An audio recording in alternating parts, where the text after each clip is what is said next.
দেশি বিদেশি গবেষক ও শিক্ষার্থীদের অংশগ্রহণে হাজী মোহাম্মদ দানেশ বিজ্ঞান ও প্রযুক্তি বিশ্ববিদ্যালয়ে অনুষ্ঠিত হয়ে গেল 2 দিনব্যাপী তৃতীয় international conference on materials science and competition. কনফারেন্সের প্রতিপাদ্য green chemistry and sustainable innovation from molecular design to clean technology. আন্তর্জাতিক কনফারেন্সের উদ্বোধন করেন vice chancellor professor doctor Mohammad Enamullah. Guest of honour ছিলেন জার্মানির ইউনিভার্সিটি অফ দুসেলদর্ফ এর প্রফেসর ডক্টর ক্রিস্টোফ জানিয়াক।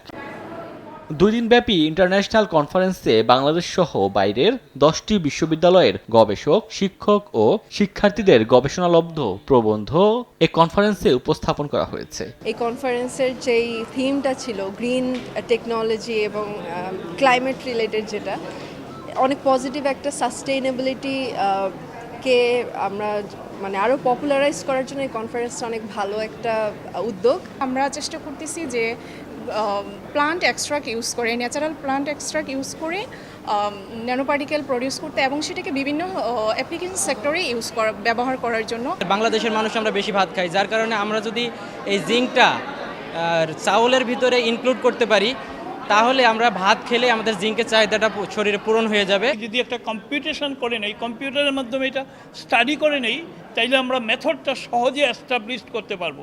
এই লক্ষ্যেই কিন্তু এটার আয়োজন। তো এখন এই যুগ আগাইতে গেলে, এই আপনার শিল্প ক্ষেত্রে যদি আগাইতে চাই, আমাদের এই কম্পিউটেশনটা দরকার। এটা দরকার, এই জন্য সবুজ রসায়ন ফর গ্রিন এনভায়রনমেন্ট এটা খুবই দরকার। উদ্বোধনকালে বিশ্ববিদ্যালয়ের উপাচার্য বলেন, শিক্ষার্থীরা নতুন জ্ঞান অর্জন, অভিজ্ঞতা বিনিময় এবং গবেষণার প্রতি আগ্রহ বৃদ্ধিতে গুরুত্বপূর্ণ ভূমিকা রাখবে এই কনফারেন্স। হাজী দানেশ বিজ্ঞান প্রযুক্তি বিশ্ববিদ্যালয় দীর্ঘদিন পরে এরকম একটা কনফারেন্স হয়েছে এবং আপনি দেখতে পাচ্ছেন যে দেশের প্রত্যন্ত অনেক পার্টিসিপেট এখানে অংশগ্রহণ করছে এবং তাদের ভিতরে অনেক উৎসাহ উদ্দীপনা, বিশেষ করে ইয়াং জেনারেশনকে আমরা তাদেরকে ভালোভাবে মোটিভেটেড করতে হলে এই ধরনের প্রোগ্রাম আর ভবিষ্যতে আরও অনেক করতে হবে এবং আশা করি যে আমি ভবিষ্যতে অন্যান্য ডিপার্টমেন্ট, অন্যান্য ফ্যাকাল্টিতে এই ধরনের প্রোগ্রাম করার জন্য উদ্যোগ নিব।